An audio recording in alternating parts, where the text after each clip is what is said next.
சிறப்பு செவ்வாய் அழகு தமிழ் கவிதை கழகத்தின் காலை வணக்கம் உங்கள் அனைவருக்கும். என் உறவுகளே, மீண்டும் மீண்டும் அழகு தமிழ் கவிதை கழகம் ஒரு பதிவின் மீது பயணங்கள் கொள்கின்றது என்றால் அது எதற்காக? மண்தடம் மீது பிறந்த யாது உயிரும் நல் நெறிகளோடு அழகான வாழ்வியலை கையாள வேண்டும் என்பதற்காக தான். என் உறவுகளே, இந்த பதிவின் நோக்கம் நிச்சயமாக உங்கள் மனதுக்குள் ஏற்படுத்தும் சிறு தாக்கம் என்பதற்காக தான் அனுதினமும் அழகு தமிழ் கவிதை கழகம் ஒரு பதிவின் மீது பயணம் கொள்கின்றது. என் உறவுகளே, அதுபோல் இன்றும் ஒரு பதிவுதான்.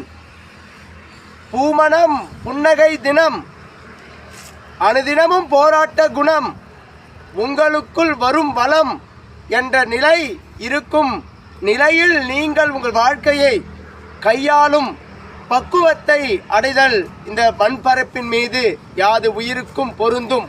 என் உறவுகளே, தீதுகள் நன்றுகள் பிறர் தந்து நம் வாழ்வுக்குள் மாற்றத்தை ஏற்படுத்தி விடுபவை அல்ல.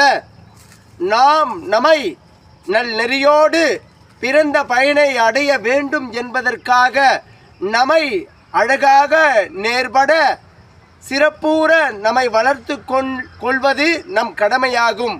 அதுவே நம் வாழ்க்கையின் ஆக்கமாகும். அதுவே நமக்கு ஊக்கமாகும். அதுவே நம்மை ஊக்குவிக்கும். என் உறவுகளே, எண்ணற்ற சூழ்நிலைகளிலும் வாழ்நிலைகளில் தடமாறாமல் கொண்ட இலக்கின் மீது குறியென வைத்து அதில் வெற்றிகளை குவித்து வாழ்ந்தே ஆக வேண்டும் என நினைப்புகளை உங்களுக்குள் வளர்த்து தினம் தினம் புதுமைகள் காணும் இந்த மண்தடம், அதில் இருந்து நம் புதுமைக்கு என்ன இன்னும் திறமைகள் புகுத்த வேண்டும் என நினைத்து அதை நோக்கி உங்கள் பயணத்தை நகர்த்தி அதன் மீதுதான் உங்கள் வாழ்வியலின் வெற்றி பாதைகளை உருவாக்கி கொண்ட இலக்கை அழகாக முன்னேற நீங்களாகவே இருக்கும் தன்மையை உங்களுக்குள் உருவாகி இல்லாத இயலாமை உங்களுக்குள் இருந்தால் அதை நீக்கி எப்பொழுதும் நேர்பட வாழ்ந்தே ஆக வேண்டும். என் இலக்குகள் என் கையில், இந்த வாழ்க்கை எனதானது என்று நம்பிக்கையோடு விடாமுயற்சிகளை கொண்டு அழகூற இந்த வாழ்வியலை கையாள வேண்டும் என்றுதான் அழகு தமிழ் கவிதை கழகம் அனுதினமும் ஒரு பதிவை செய்து கொண்டிருக்கின்றது. அது உங்கள் மனதுக்குள் பதிய செய்து கொண்டிருக்கின்றது. பசுமரத்து ஆணி போல் உங்கள் மனதில் ஒரு பதிவு பதியுமென்றால் அது இதுவும் என்று அழகு தமிழ் கவிதை கழகம் ஆசை கொள்கின்றது. என் உறவுகளே, வாழ்க்கை வரமென நீங்கள் எண்ணினால் இது வரமாக மாறும்.